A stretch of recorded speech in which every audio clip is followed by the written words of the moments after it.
Sad kreće grad. Grad kroz kišu.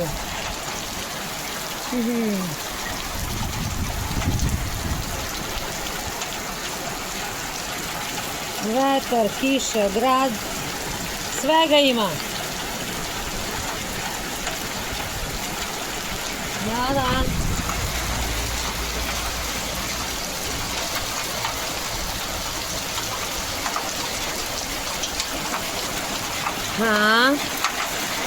Jer kaže Gospod, Bog mrzi dela Nikolajta.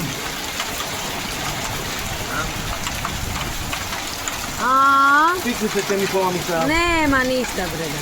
A piknice? Ma, neka bude. Bafilovo. Neka bude sam, kako mi se Da zove? se krila prodavcu. Kako da Bog da? Da savite da... Ne razumijem. Daj ruku.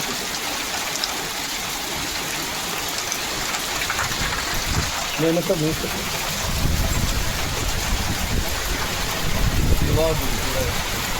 Bilozu? Vidiš ti kako je to? Samo da kažem, niti jedan idolopoklonik neće ući u Božje carstvo.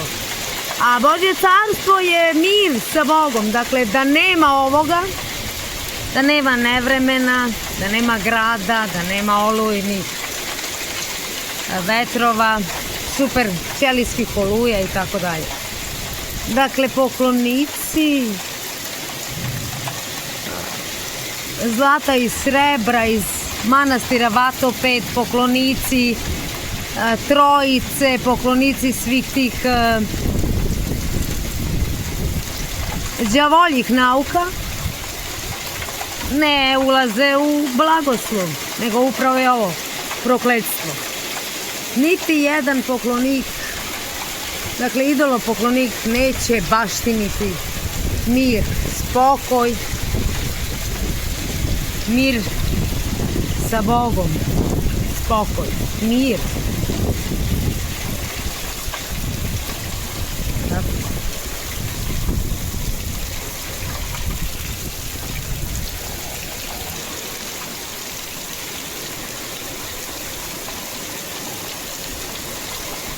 I traje, i traje, i to traje.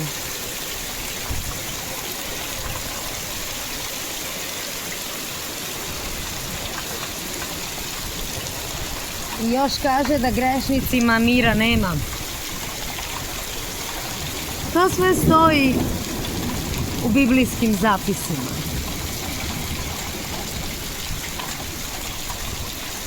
Dakle, ovo nije mir, ovo nije blagoslov, ovo upravo prokletstvo, kazna, sud Božji.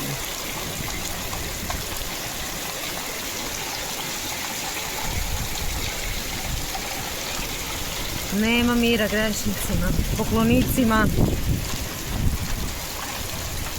telesnih religija.